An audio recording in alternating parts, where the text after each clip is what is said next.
Merhaba sevgili izleyiciler. Analiz Gündem Analizi hoş geldiniz. Gündem Analiz'de bugün sizlerle birkaç temel konuyu konuşacağız, paylaşacağız. Birinci konumuz Rojava gündeminde Erdoğan'ın Putin'le bir görüşmesi söz konusuydu. Erdoğan Putin'le görüştü ve Putin'le operasyon için daha sonra yaptığı açıklamada, Putin'le yaptığı görüşmeyle yaptığı açıklamada Putin'in Rojava operasyon için destek istediklerini belirtti ama bu destek cümlesinde önemli bir nokta, ayrıntı söz konusuydu. Tayyip Erdoğan Rojava'ya operasyon için Putin'e ortaklık mı teklif etti sorusunu sormak lazım. Çünkü Erdoğan Putin'le yaptığı görüşmeden sonra basına konuşurken Suriye'nin kuzeyinde atılacak adımlarda karar ve belki uygulama konusunda Rusya'dan destek istediklerini belirtiyor bir konuşma yaptı.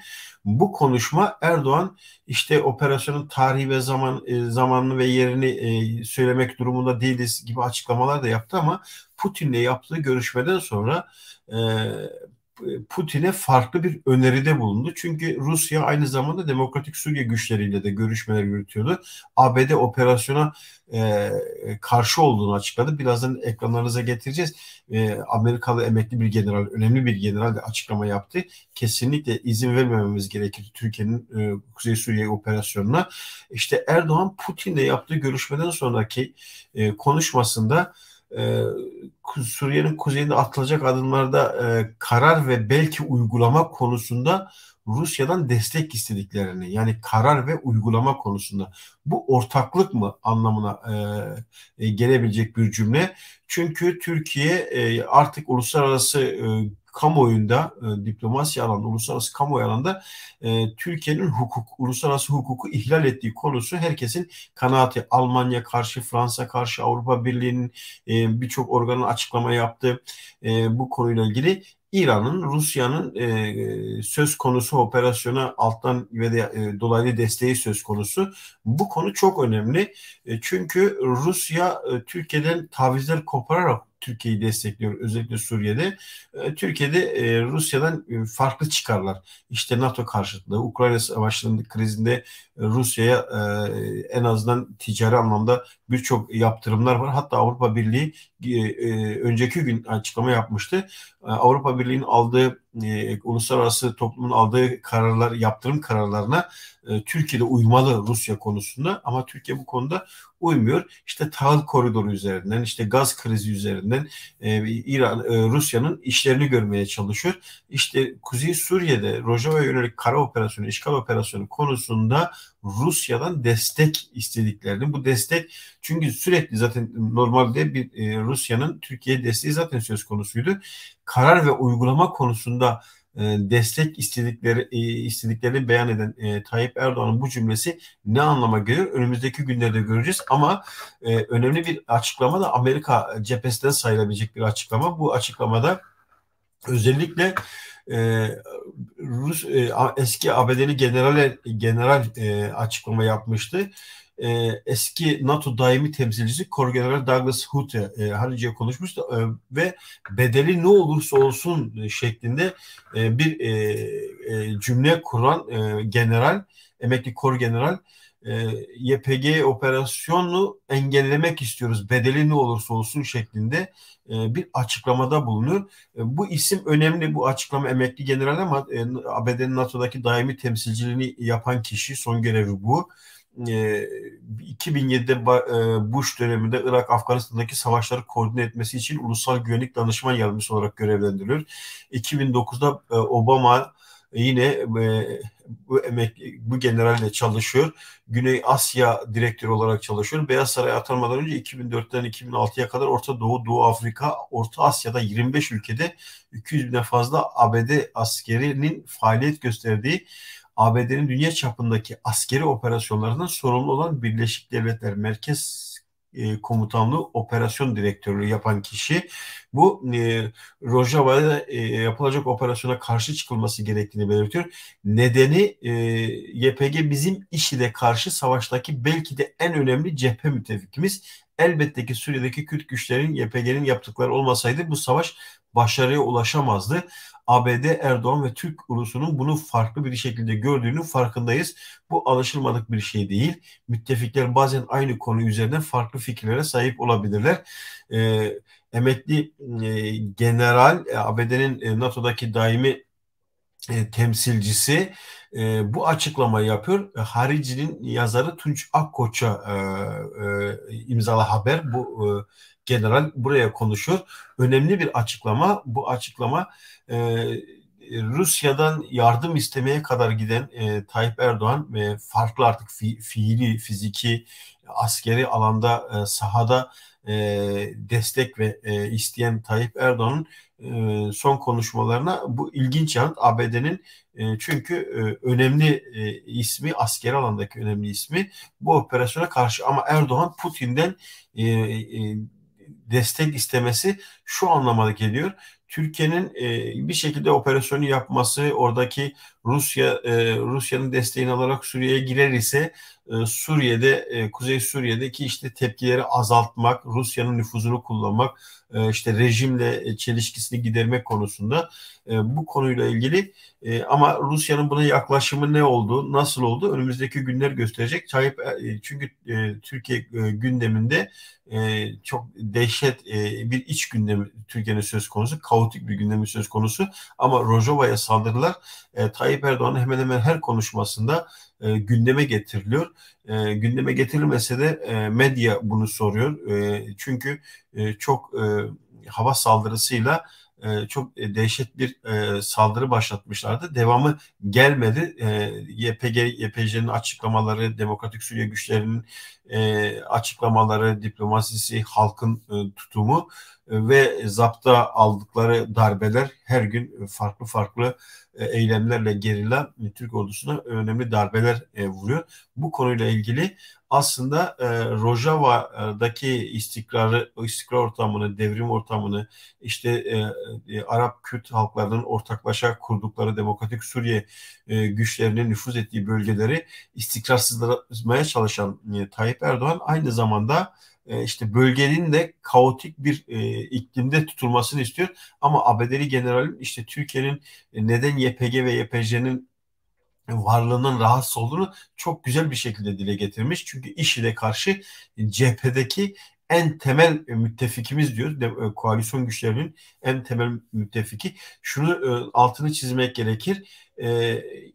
ABD Afganistan müdahalesinde, Irak müdahalesinde binlerce askeri öldü, on binlercesi sakat kaldı. Ama IŞİD'e karşı savaşta IŞİD'e Suriye'deki müdahalede ya da Suriye'deki durumda ABD'li askerlerin ölüm oranı Irak ve Afganistan diğer bölgelere kıyaslandığında çok çok az bir noktada askeri temsilciler bunun farkında.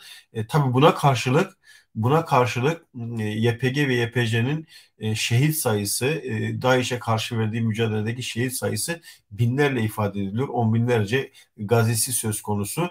Bu önemli bir nokta. Bu noktanın altını çizmek gerekir. Yani Rojava ile ilgili meselesi Tayyip Erdoğan'ın bitmiş değil. İçeride çok büyük bir sıkışma yaşayan, kaotik bir gündemle Türkiye siyasetinin kendini belirlemeye çalıştığı bir ortamda Kürtlere düşmanlık sadece kara operasyonu bağlamında devam etmiyor. Türkiye'deki Kürt düşmanlığının popüler alanlara kaydırılarak ırkçılığın sıradanlaştırıldığı bir nokta gündeme geldi. Bugün bu gündeme geldi. Esra Erol'un programında özellikle ATV yayınında Kürtçe konuşan bir annenin sesi kesildi. Sesi kesildi. Bu kamuoyunda önemli bir infiale yol açtı. Kürt düşmanlığı konusunda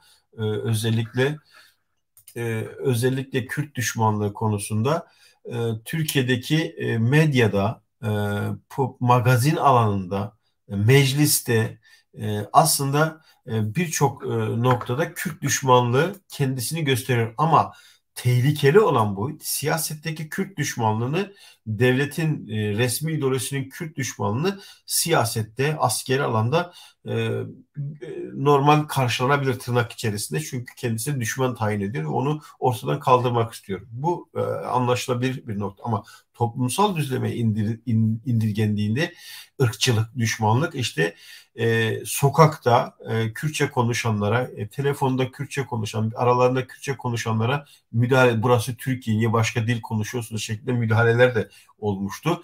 İşte ama Türk siyasilere sorduğunda işte ya Kürtler olur mu? Kürtçe konuşuyor işte TRT Şeş diye televizyon kanalı var. İşte Tayyip Erdoğan, İbrahim Tatlıses'le Kürtçe ağıtlar yakıyor.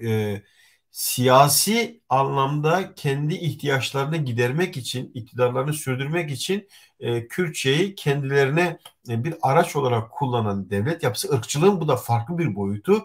Ama gündelik yaşam içerisinde işte bir magazin televizyon programında bir annenin çocuğuyla Kürtçe konuşmasına müdahale eden bir televizyon yayıncılığı söz konusu. ATV, A Haber, havuz medyası dersiniz, ne dersiniz değil.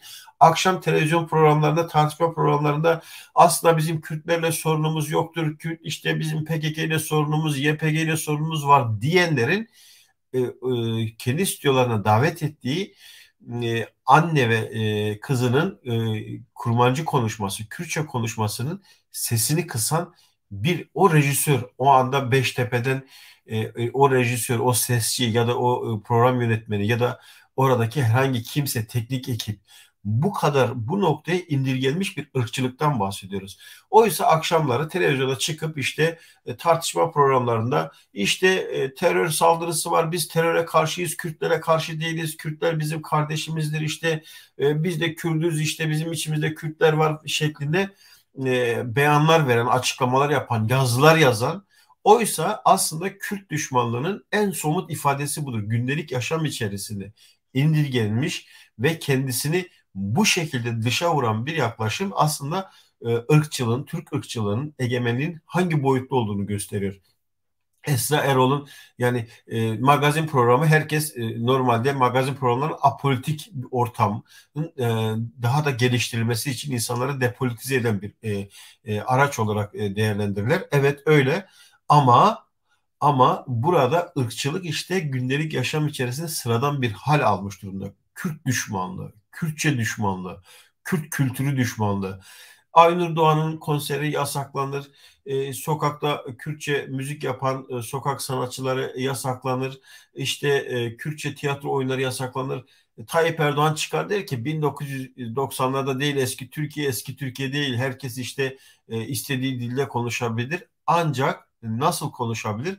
Tayyip Erdoğan'a yaşasın Tayyip Erdoğan derse, Tayyip Erdoğan'a oy verilirse ya kendi kişiliğiyle, kendi kimliğiyle, kendi özgür kimliğiyle, varlığıyla kendisini ifade edemez. Yani işbirlikçi olacak, teslim olacak, kendisini inkar edecek ama Kürtçe konuşur ya da başka bir şey konuşur. O çok önemli değil çünkü kendisini inkar etmiş insan. Mehmet Metinler, Orhan Miroğlu ve benzeri isimler. Kendini inkar etmiş kişilerin hangi dilde konuştukları önemli değil. Kürtçe de konuşabilir, başka dilde konuşabilir. Ama kendi doğal varlığını ifade eden, çünkü bu annenin doğal varlığı, ana dil diyoruz, ana dil. Doğal varlığı içinden geldiği bir ve doğal hakkı olan o dille konuşması aslında çok önemli bir şey. Çok önemli bir nokta, çok doğal bir şey. Ama bu doğallığı işte orada katlediyor. Sesini keserek katlediyor. Aslında cinayet işliyor. Aslında işte faşizmin belki insanlara binlerce örnek anlatsan zorlanacağımız bir konu ama işte ATV Tayyip Erdoğan'ın borazanı bir kanal. A Haber, ATV, Sabah ve benzeri her gün onun çığırtkanlığını yapar ve ısrarla işte Kürt düşmanı olmadıklarını, işte meselelerin Kürtlerle mesele olmadığını, meselenin terör meselesi olduğu ve benzeri söylem bu devletin egemen söylemi, resmi ideoloji söylemi. Hayır, asıl olan işte bu magazin programlarında, gündelik yaşamda Kürtler üzerindeki, Kürtçe üzerindeki baskı ve yasaklama konusu. Esra Erol bunun bir küçük bir nüansı ama biz küçük nüansı diyoruz ama Türkiye'de en fazla izlenen sürekli kendisini gündeme tutan siyasilerden daha fazla gündeme tutan bir programdan bahsediyoruz. Dolayısıyla buradaki ırkçılığın buradaki ırkçılığın faşizmin gündelik hayata nasıl sirayet ettiğini göstermesi açısından önemli. Bir de meselenin terör meselesi olmadığı, meselenin Kürt meselesi olduğu, meselenin Türk devletinin, Türkiye'deki toplumun, milliyetçi muhafazakar toplumun Kürt düşmanlığı yaptığının bir fotoğrafı olarak okumak gerekir bu durumu.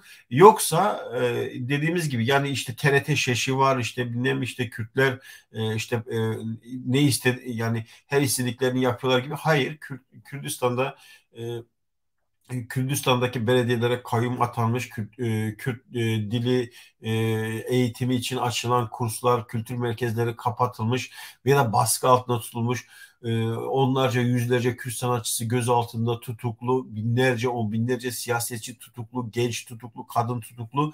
Dolayısıyla Türkiye'de yapılanın aslında terör meselesi ve benzeri meselelerin hikaye olduğu, boş olduğu, asıl meselenin Kürt düşmanlığı olduğu aslında bu yayınla gündeme gelmiş durumda. Peki bu Kürtlerin mücadelesini, Kürtlerin özgürlük talebini, Kürtlerin kendi doğal varlık haklarını ortadan kaldırmaya yeter mi? Kürtleri ortadan kaldırmaya yeter mi? Tabii ki yetmez. İki tane fotoğraf ekranınıza getireceğim. O fotoğraflardan bir tanesi aslında İkinci Dünya Savaşı'nda Nazi Almanyası sonrasında Berlin'in merkezine dikilen Sovyetler bayrağıydı. Nazileri yenmişti. Naziler yenilmişti. Kızıl Ordu bayrağını Berlin semalarına böyle dikmişti. Tarihi bir fotoğraf karesi. Dünyayı Hitler faşizm lanetinden kurtaran bir ordunun aslında haklı bir durumu. Ne dersek diyelim her şeyi tarihsel koşulları içerisinde, tarihsel gerçekliği içerisinde değerlendirdiğimizde milyonlarca insanın katili olan Nazi Almanyası, Nazi yönetiminin ne son veren işte Kızıl Ordu'nun bu bayrağı. Peki bugün ne oldu? Aynı bu ortamda Berlin'de ne oldu? İkinci fotoğrafı ekranınıza getirirse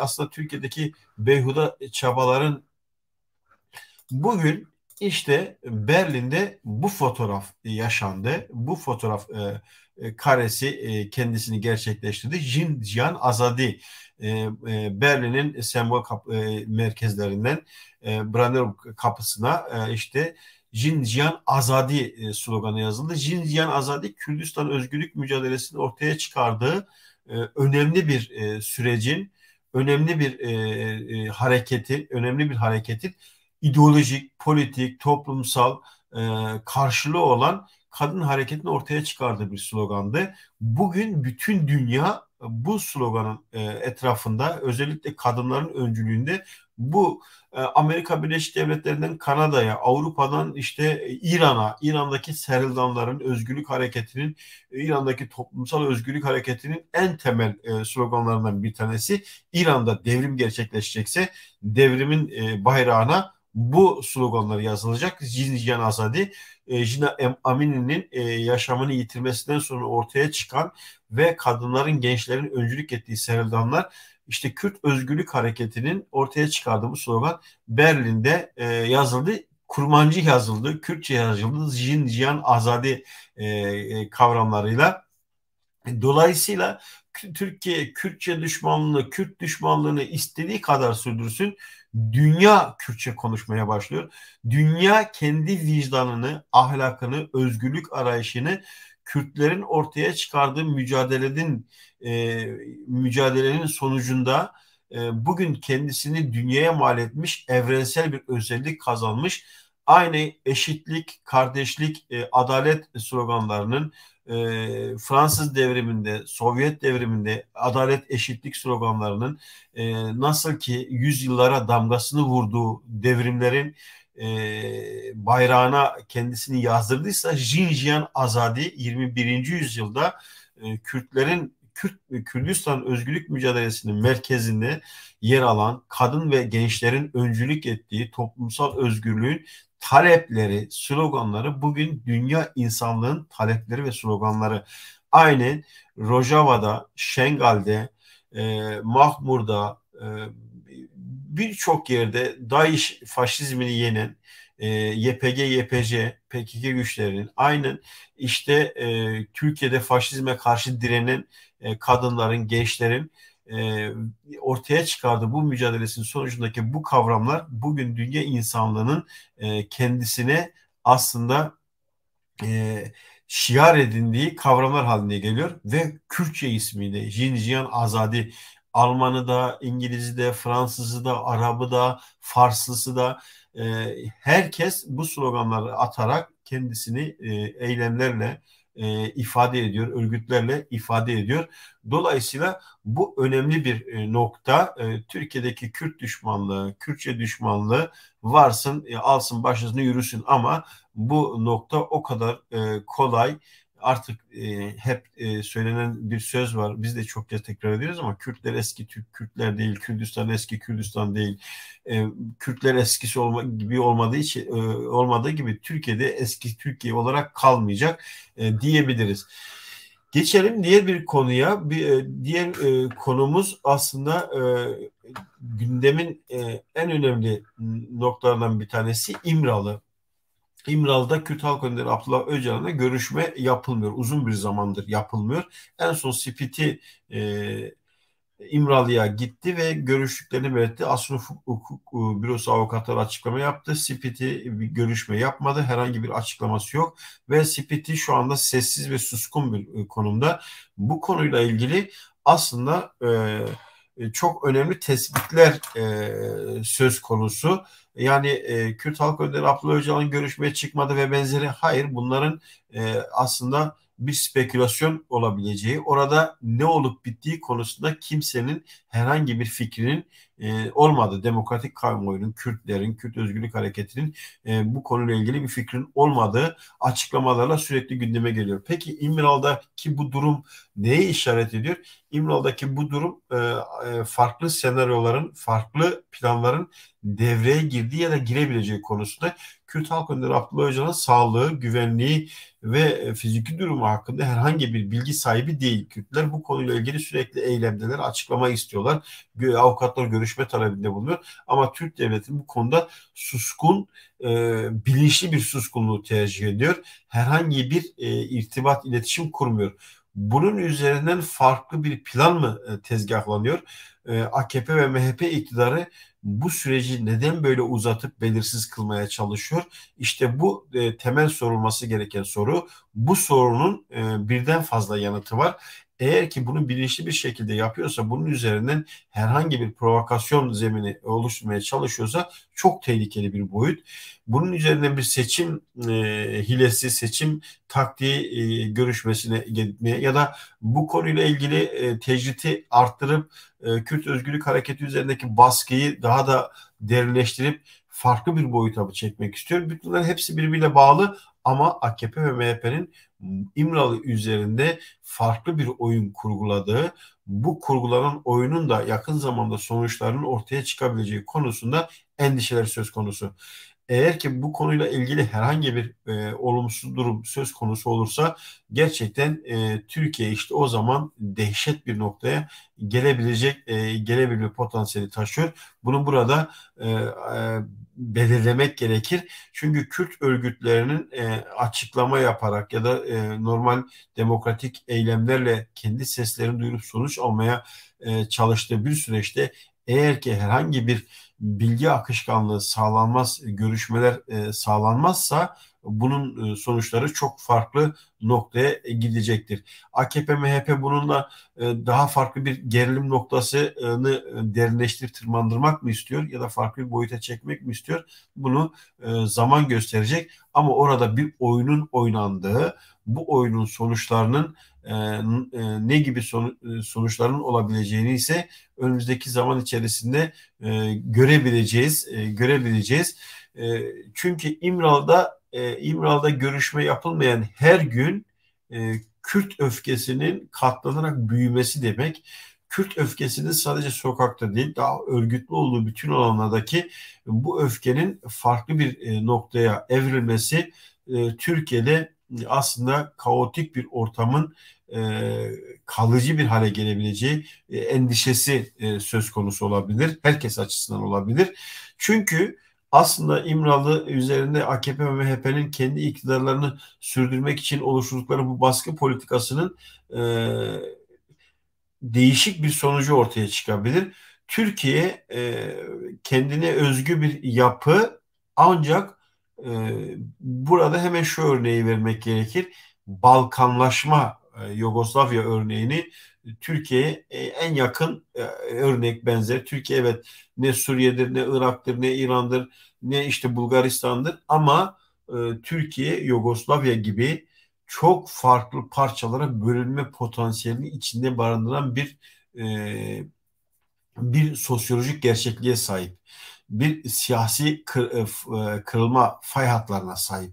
Türkiye İmralı'daki provokasyonu, İmralı'daki oyunu sürdürdüğü anda Türkiye Yugoslavya'nın sonunu yaşamak durumunda. Yugoslavya'da yaşanan, çünkü etnik farklılık, inanç farklılığı, mezhep farklılığı, toplumsal yaşam farklılığı, Türkiye'deki siyasal algılar, siyasal değerler farklı, ahlak değerleri farklı. Türkiye'nin her anı, her noktada yani fitili çekilmiş parça tesirli bomba, normal. Alevi-Suni çelişkisi Türkiye'de kıvılcımı tutuştuğu anda kimse önüne geçemez. İşte Kürt-Türk çelişkisini toplumsal alanda çatışmaya dönüştürme potansiyeline dönüştürürseniz, o potansiyeli dönüştürürseniz oradan çok farklı sonuçlar çıkar. Ve Türkiye'de işte farklı azınlıklar, farklı inanç toplulukları, Hristiyanlara yapılan muamele, Asurilere yapılan muamele, Ezidilere yapılan muamele, mezhep farklı, kendi içerisinde işte 6 yaşındaki çocuğun evlendirilmesine göz yuman bir siyasal iktidar, tarikat yapısı, bütün bu sosyolojik gerçekliklerin çatışması, çelişkisi aslında şu anda işte Türkiye'yi bir arada tutan ne Tayyip Erdoğan'ın politikası, ne Türkiye Cumhuriyeti'nin cumhuriyet olma özelliği, ne CHP'nin kendisi, ne ki sağduyu. Şu anda Türkiye'yi bütünlüklü olarak yerinde tutan yapı, Kürtlerin, Kürt özgürlük mücadelesinin, Kürt halk önderi Abdullah Öcalan'ın ortaya çıkardığı perspektif ve duruştur.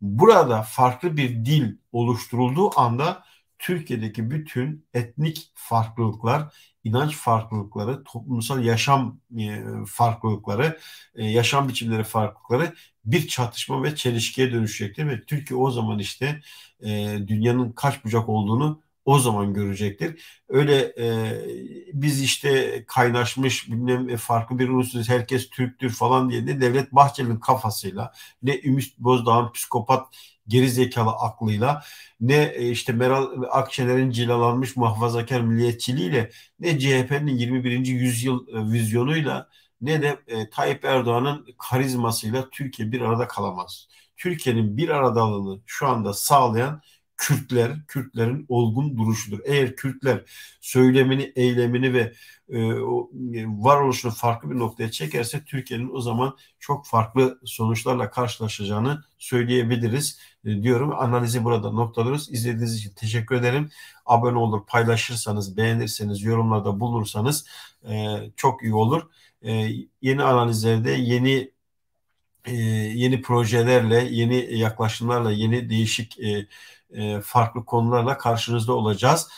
Çünkü bizim için de yeni bir tecrübe bu alandaki yayıncılık, ama çok farklı özelliklerle sizlerle birlikte olacağız. Yine belirtelim, Tayyip Erdoğan'ın Putin'le görüşmesi sonrası yaptığı açıklamadaki cümle, karar belki uygulama konusunda Rusya'dan destek istemesi çok önemli bir nokta. Bu konunun göz ardı edilmemesi gerekiyor. Rojava ile Türkiye ortak operasyon mu yapmak istiyor? Tayyip Erdoğan Rusya ile Rojava'ya ortak operasyon mu yapmak istiyor? Bu konuda Rusya'ya ne verdi? Bu konu çok önemli. Erdoğan'ın Putin üzerindeki açıklaması. E, Ve İmralı'daki tartışma, İmralı üzerinden yapılan provokasyon, yeni planlama, bu konuda çok önemli. Biraz önce detaylı bir şekilde belirttik. Eğer bu konuda herhangi bir gelişme söz konusu olmazsa, İmralı'daki, yani Kürt Halk Önderi Abdullah Öcalan'dan haber alınmazsa, Kürtlerin ortaya koyacakları tepki Türkiye'yi farklı bir noktaya, farklı bir gündeme taşıyabilir. Bu konuda herkesin duyarlı ve uyanık olması gerekir. Ve bir temel meselelerimizden bir tanesi de Esra Erol'un ATV'deki yayınında Kürtçe konuşan bir annenin kendi ana dilinde, kendi dilinde konuşmaya çalışması, ancak bunun ATV tarafından sesinin kısılması Türkiye'de aslında Kürt düşmanlığı, Kürtçe düşmanlığının hangi boyutlara vardığını gösteriyor. Özellikle tartışma programlarında aslında bu Kürtlerin bizim Kürtlere sorunumuz yok, bizim meselemiz terör deyip işte stüdyoda canlı yayında kızıyla Kürtçe konuşmaya çalışan bir annenin sesinin kısılması Türkiye'nin sahip olduğu aslında utancı gösteriyor. Milliyetçilik ve ırkçılığın nerelere kadar nüfuz ettiğini gösterir. Bu konuyla ilgili bu çarpıcı örneği sizlere iyi bir şekilde paylaşmak gerekiyor. Siz de yorumlarınızla katkıda bulunabilirsiniz. Belirttiğim gibi gündem analizi geliştirmek için yorumlarınız, önerileriniz, eleştirileriniz, hangi konular, hangi konuklarla bu tartışmalar sürdürülebilir, nasıl yapılabilir, bu konuyla ilgili görüşleriniz olursa seve seve elimizden geldiği kadarıyla da sizlerle paylaşmaya çalışırız. Biz de tabii ki sizinle tekrar buluşmak dileğiyle hoşça kalın diyorum. Analiz izlediğiniz için çok teşekkür ederim. Yayınımızı burada noktalayalım. Tekrar buluşuruz.